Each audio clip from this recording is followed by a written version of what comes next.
So hi guys, marami kasing nagsasabi na maswerte daw ako kasi marami daw akong perang pangpuhunan kaya marami akong pang negosyo.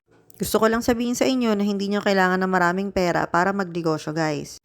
Kung may rep kayo sa bahay, gumawa kayo ng maraming yelo katulad nito at magbenta kayo ng yelo.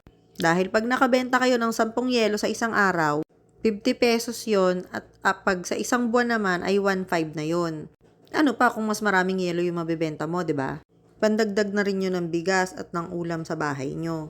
Nagkataon lang din na yung mga ginagawa kong pangpuhunan ay yung mga kinikita ko lang din sa mga negosyo ko. Hindi dahil marami kaming pera.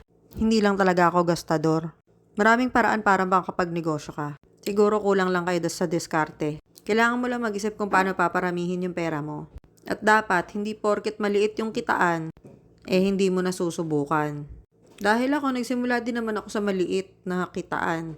Bigla pa nga sumilip dito yung puno ng malunggay namin. So, nagka-idea din ako bigla. Binibili to sa palengke ng per tali.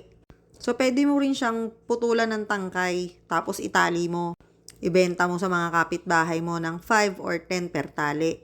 At dahil dito, yung bahay namin, naka-purified water, binebenta ko na rin sa kapitbahay ng 20, pwede silang magpa-refill sa amin.